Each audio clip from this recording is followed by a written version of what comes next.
So the Stonewall riots, which began on June 28, 1969, were a pivotal moment in the fight for LGBTQ plus rights in the United States, and really around the world too, kind of started the spark.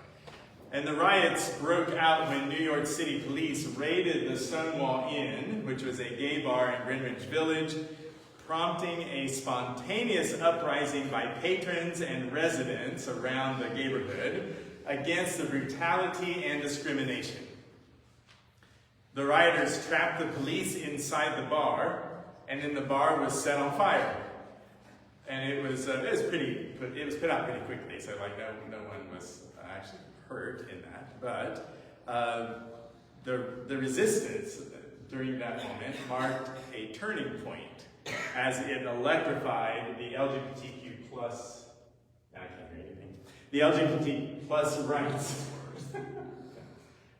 I need a sound person. No, I'm kidding. Yeah, you can sign up for the sound team and then media afterwards.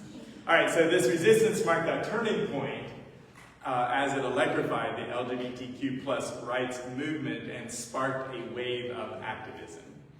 The initial resistance grew into 6 days of protests and clashes with law enforcement. So the Stonewall riots are widely considered a catalyst for the modern gay rights movement, inspiring activism and pushing for greater acceptance. So no longer would people like me accept mistreatment for something that they had no control over. So these events continue to be remembered and celebrated as a symbol of resistance and a spark for the LGBTQ plus rights movement following that first March for Liberation that was held a year later after the Stonewall riots in 1970. There's a story that comes to us from over 2,000 years ago that takes place in a room traditionally built on the roof of a house called an upper room.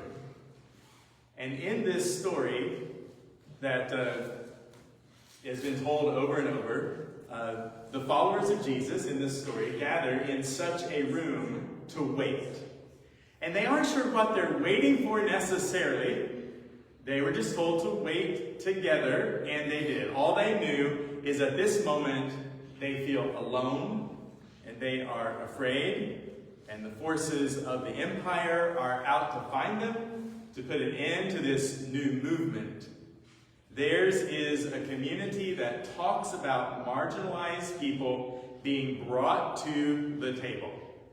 The people who have access and are usually first, to get their portion are the ones who in this teaching and this new community, the ones who have to wait to be last even, while others, usually left out, go to the front of the line.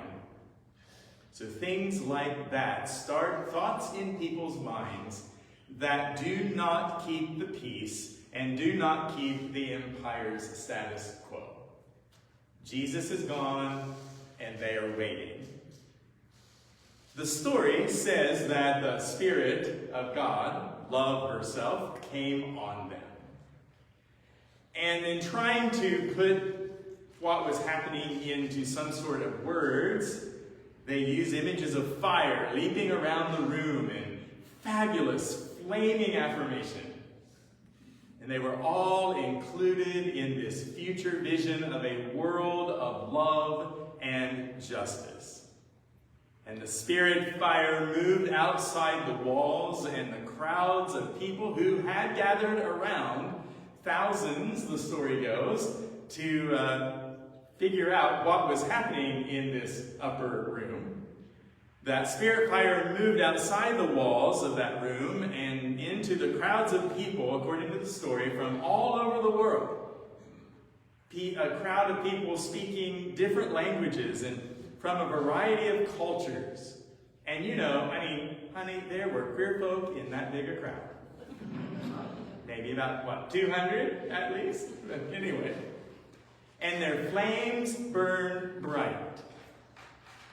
Now, Nate Craddock, who I discovered this week, and I'm not going to say much about him, Look him up. So much fun stuff that he does. Nate Craddock with 2 D's. He says, could it be that the prompting of the Spirit fell upon the disciples as tongues of fire and sent them out in the streets as if the Spirit were saying, don't just wait here, do something. Both Pentecost and Pride are seasons for owning identities. Pride is a celebration of people who are striving towards integration, called out because of their identity and difference from what was considered normal. Pride is fundamentally about finding comfort in the ways that make queer folk unique. Could it be, in the Spirit's movement, we might see a little bit of Pentecost amid all the rainbow flags and beads? Or maybe a lot of Pentecost? And as the story and theology around that story goes, Pentecost was the glorious moment when the languages that broke humanity apart in that story called the Tower of Babel, where at that time everybody in the story allegedly spoke the same language, and then for some reason, there was this fear of what they could do, and they were divided and dispersed across the world and could not understand each other.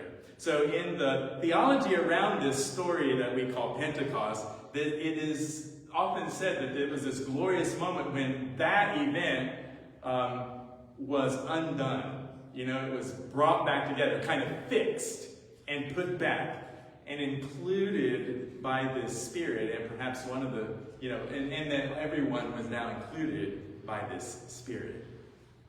And perhaps one of the tongues being given to the world now is spoken by God's queer kids. So Pride is a time for LGBTQ plus individuals to celebrate their identities and resist discrimination and prejudice.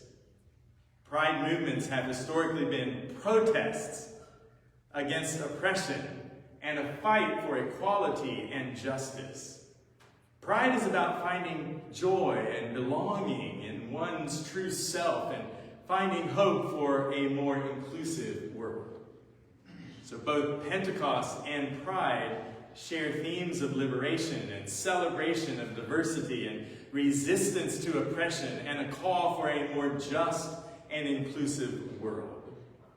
Both Pentecost and Pride offer spaces where individuals can find a sense of belonging and a sense of community, where they are accepted and affirmed for who they are. The spirit of Pentecost, with its emphasis on welcoming diverse groups of people, resonates with the message of radical welcome and inclusion that is central to Pride. So both seem to be grounded in an experience of the life-giving spiral of pain and triumph. The men and women at Stonewall found their power to stand up and speak out. And maybe, just maybe, the invitation stands open for us to listen to ways in which LGBTQ folks and our allies are speaking in new tongues, as the Spirit once again empowers the voices of those whom others have dubbed unqualified. So, this Pride, as you take it to the streets and however you are going to be doing that, then remember who you are and the voice that you have to add to the world's hope and to this new vision of an inclusive